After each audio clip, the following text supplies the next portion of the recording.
Hi, Assalamu alaikum and good morning everyone. Thank you for visiting my channel again. Abdurrahim here with you. So we are continuing our aortic regurgitation topic. In today's vlog, I'm going to tell you that what are the parameters we need to get once we are performing an echo on a patient with aortic regurgitation. What are the important points we need to look at, how we should be getting the parameters, and at the end I will show you few of the parameters like how we are performing it, and we will split them and I will show you some in the next vlog as well. So before we start this thing, I will tell you something, that aortic regurgitation is not a very straightforward case to perform. Okay, it's not like MR or TR where we can see the regurg very clearly and we can just quantify it. Even with the eyeballing is very helpful. In aortic regurgitation, most of the aortic regurgitation cases, eyeballing doesn't work very well.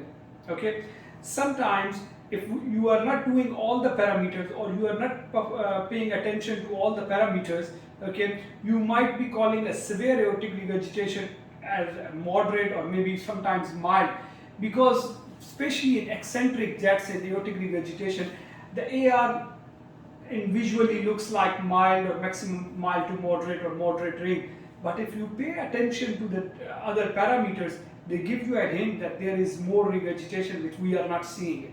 Okay, so you need to pay a lot of attention when you are having an aortic regurgitation. Even you are seeing only mild regurg, try to pay attention to other parameters as well. Okay, actually myself, when I'm doing it, I look at the aortic regurgitation in two ways: direct parameters and indirect parameters. Okay, there is nothing, it's not written anywhere, it's just I'm telling you. Direct parameters, I give them like how is the jet, like what I'm seeing, how is the jet, okay, how is the vena contracta, how is the pizza of the jet, how is the continuous wave Doppler of the jet. So these are the things which are related to the jet directly. Then these things not always work very well, because aortic regurgitation sometimes coming in this way, so your Doppler cannot be aligned even in the parasternal long axis or four chamber view. Okay, because in four chamber it's going this way and your Doppler is coming this way. And sometimes in eccentric jet, sometimes you can align it in the parasternal long axis view. I will show you how to do it, but just I'm telling you. So these are the direct parameters. Now what are the indirect parameters? Look at the LV size. Always try to measure the LV size in volumes. Okay, in especially in aortic regurgitation patient. Okay, and always keep another thing in your mind, that in aortic regurgitation, LV usually dilates in a balloon shape. Okay, so how it goes on, like in parasternal long axis, it looks like this. So from the base, it looks like normal size from where we are measuring, but from the mid segments or from the apical segment, it goes this way. Okay, so it's very much dilated from the mid, but we are as per guideline, we are only measuring from the base, so we get a normal LV and we don't think about it that it could be more than what we are looking. That's why always do the volumes, or you can just get an LV wall measurements here and then internal dimension, get it a little into the mid side, and you will get your idea how LV looks dilated. Okay, so that can help you as well. LV, this is one LV. Then the other indirect parameters also include the Doppler of descending aorta, Doppler of abdominal aorta, and in some cases where we are struggling in the moderate or moderate to severe range, we can also do a Doppler of the femoral artery, right femoral artery. And these were the things which I want to tell you. Now I will start the thing from the first view. Like you get a patient, you put the probe in, you get a parasternal long axis view, and there is an aortic regurgitation. You put the color and there is some flow coming from the aorta to the LV in diastole when the valve is closed. So we call it aortic insufficiency or aortic valve leaking or aortic regurgitation. So we saw it there. Now in the same view, you can get a very good vena contracta, parasternal long axis view. What you need to do, try to zoom the image. Okay. Then after the zoom, put the color there. Don't put very big color box. Try to keep the color box as small as you can, just to cover the alveoli and a bit part of the aortic root, okay, like till sinus of Valsalva, so you can see the aortic valve very clearly coming into it. At that point, you can, and don't just keep seeing it from the eyeball or doesn't look like good. No, try to freeze it and go frame by frame in diastole. Sometimes we miss that frame by seeing only live, that oh, I'm not seeing a good vena contracta. Sometimes there is this one, but we don't see it because of the live image. Freeze it, go slowly in diastole, and you will get a vena contracta. Okay, what is vena contracta? You know about it, I told you before. It's the smallest area of the jet, smallest part of the jet, just after the leaflets. Okay, freeze it and then measure it there. That's done with your vena contracta. Okay, you will get some millimeters. And then in the same view, okay, try to put the color on the aortic side of the valve and see if you are getting a pizza or not. Sometimes you get a good pizza radius, especially in eccentric regurgitation cases, okay, because that you are aligned to the jets. Usually you get a good vena contracta, usually you get a good pizza radius there. You can measure the pizza radius and try to align your Doppler as well. Try to see where the flow is going. For example, this is your view, okay, aortic regurg is coming this way, okay, and your Doppler can also be aligned. Just try to move your image here and bring it, and your Doppler will be aligned to the regurg, and you can get a better alignment, and you can do aortic quantification. Half of your quantification will be done here, okay, but you need to keep your mind working with it. Maybe you are missing it. You need to do it again in the apical views if you get better alignment there. Anyway, you are done. Now remove the color. You are done with the color thing. Oh, another thing. And then you keep the zoom out, remove the zoom, and then put the color again and see how is the jet looking, how far the jet is going into the LV. Okay, this is one thing. The other thing is try to freeze it and see how broad is the jet as compared to the LVOT area. Freeze it and move slowly and see where you see the bigger jet, because your LVOT is this. Measure the LVOT and then measure the jet, and then get the ratio, that how much percentage of the ratio covering the LVOT area. Okay, this is also a quantification of aortic regurgitation. I'll tell you the measurements at the end, that when we should call it moderate, severe. I will tell you later on. Okay, these 2-3 things you did. Now just go to the normal image. Try to assess the anatomy of the valve. Okay, how the valve is. Is your valve thickened? Okay, this might be thickened leaflets. The other thing could be maybe the leaflets are rolled up edges. The edges gets very much rolled up this way. Okay, and then there is systolic doming as well, so that gives you an impression that maybe the valve is rheumatic. Okay, and then it could be a degenerative valve with a calcification around. Usually the calcification gives stenosis, but it can give you regurgitation as well. So and another thing is to look at, try to use the M mode and see how is the cloyer line of the aortic valve, because in tricuspid leaflets, what happens is that the aortic valve opens, it makes a box. Okay, when you put an M mode there on the aortic valve leaflets, they are opening this way. So they open, they make a box, and once they close, there is one cloyer line, because the leaflets are closed in this way. So you see one cloyer line there, okay, in the center of that box. Okay, in bicuspid leaflets, in some cases, not in all cases, okay, don't keep this one as your parameter. Keep it in your mind that you will have eccentric cloyer line. Okay, either the cloyer line will be up or down. Okay, I made a picture for it. I'll show you. Hopefully you can see it. So this is the central one. Okay, you see, this is your central one, and this is your eccentric one. This is the line above. Okay, like up, superior, and this is inferior cloyer line. Okay, if you see these kind of lines in aortic M mode, it means that this patient might be having a bicuspid aortic valve. Okay, so but it doesn't mean that if a patient has a central cloyer line, it cannot have bicuspid. It depends upon the angle as well. Okay, so once you will do more practice, you will learn, okay, this happens when I move this way, the leaflets start coapting in the middle. So you will learn it slowly. Okay, then you are done with this. You made your mind what sort of the valve is it. Okay, now look at the aorta. Don't forget that it could be an aorta disease. Okay, measure the sinus of valsalva, sinotubular junction, and also the aorta, also the annulus of the aortic valve. Okay, ascending aorta and also annulus of the aortic valve. You need to know maybe the annulus is dilated and there is no coaptation. So you see these all things, you made up your mind that this could be the potential reason of aortic valve dysfunction. Okay. Now, when you come slightly up to look at the ascending aorta, like high parasternal long axis view, where you are getting more of the aorta, like ascending aorta and sinotubular junction and sinus of valsalva. At the same point, put the color again. Okay. Usually in this view, you see the regurg better than the standard parasternal long axis view. Okay. Try to see it. Maybe you are getting the vena contracta or pisa radius better in this view as compared to the other one. Always give it a try. Always try to use a Doppler to see if it's working for you. Done with that, you measure the LV size. Okay, you will measure it. Remember, you will measure it in the base. It might be normal because the LV will be dilated in the middle. Okay, so try to get an idea from the middle as well.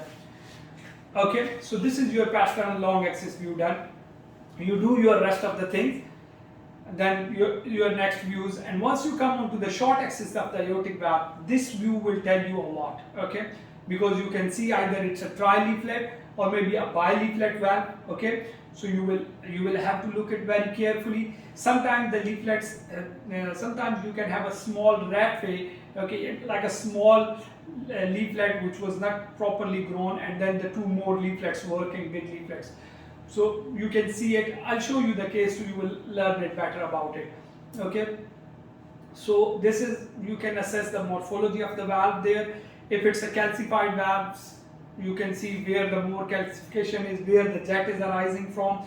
If it's an eccentric jet, from where it is coming. You need to know all these things, because once you are reporting, you need to write, okay, calcification seen around non-coronary cusp, right coronary cusp or left coronary cusp. You need to write all these things in your report. Okay.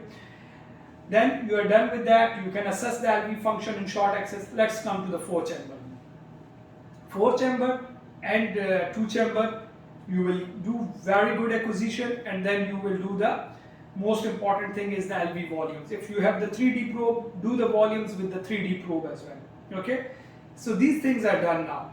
Now let's come to the apical 3-chamber view, where you are going to see the regurg again. Put the color again, start with the small box of the color and try to see again the vena contracta and the pisa radius there. If you get it, usually you don't get the vena contracta nice here. The vena contracta, the recommended view is long axis, but sometimes if you don't get it there, try it here as well. Then most of the time you get a good pisa radius in apical 3-chamber view. Give it a try. If it works, then good. Look at the alignment. Now, for aortic stenosis patients, usually we get a very good alignment in apical views. But regurgitation doesn't go with that thing, because now our aorta is here. Okay, the Doppler is coming from here. Okay, aorta is here. Usually the regurg goes here or here. If it's going this way, then we see a very good alignment. But if it's going this way towards the mitral valve side, then it's very tough. By the way, if you are going to report it, you need to mention it, that you are having a central jet or an eccentric jet. Your eccentric jet will either go to hit the mitral valve or to go towards the septum. So you need to write it that the jet is eccentric, which is going towards the mitral anterior leaflet. Okay, and you will learn that which leaflet would be involved if the jet is eccentric towards the mitral or towards the septum. Usually when it's going towards the mitral, it's the right coronary cusp. When it's going away from the mitral, like towards the septum, it's mostly the non-coronary cusp. But you need to look at the view very well, long axis and apical 3-chamber view. We're done with that. You try to do the same things what we did in the long axis view. Color, you look at the vena contracta, pisa radius, do a Doppler of the valve and try to measure the pressure half time. I forget to tell you the long axis that you should measure the pressure half time of aortic regurgitation. I will show you how you are going to measure it, because it also plays a very important role in quantification. Okay, so there is a criteria that if it goes from this, it's going to be mild, moderate or severe. Okay, so you measure the pressure half time and then you go to the other parameters, like open the see the color box, make it bigger, and see how far the jet is going into the LV, okay, and how much it's covering the area of the LVOT. You are done with that view. Go to the apical 5 chamber view, try to do the same thing there. Sometimes you can get a little more information in that view as well. So I will always recommend you to do apical 3 and apical 5, because I know some of the people or some of the sonographers, they just say, oh, I saw everything in the apical 3 chamber, I'm not going to do that. Apical 5 chamber is necessary. You need to do all the views, okay? So you did that view, done, all the parameters are done. Now you came to the subcostal view. In the subcostal view, you need to get the abdominal aorta Doppler. Now, this is a very tricky part, and most of us do our mistakes here, because these are the parameters which are indirect parameters, but they do a lot of information, So what happens is that most of the time our aorta goes in this way, and our view is coming this way, okay? Remember that if you are looking for the aortic abdominal aorta systolic velocity or diastolic flow reversal, we are going to have very small velocities there, okay? So keep your scale very small, okay? Not a very high scale, small scale, okay? Also keep for your window, keep the width of your window very small so you can see it better, okay? Your resolution will increase.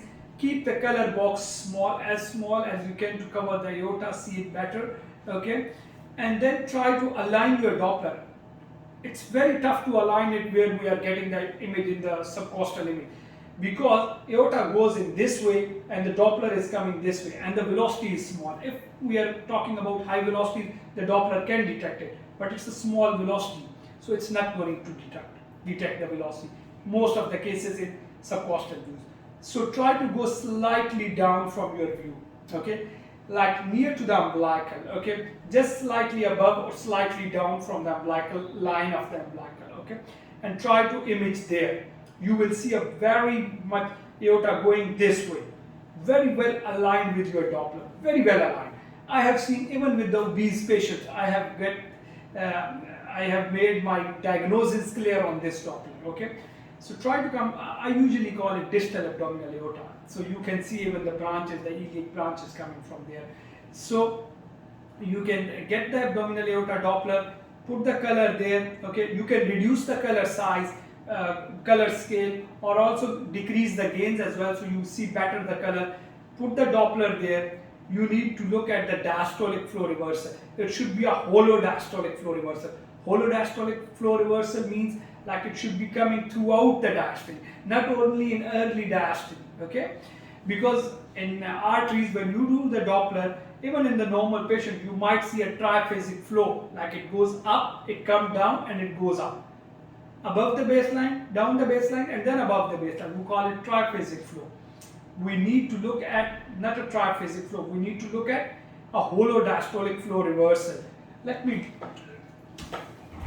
draw it here for you.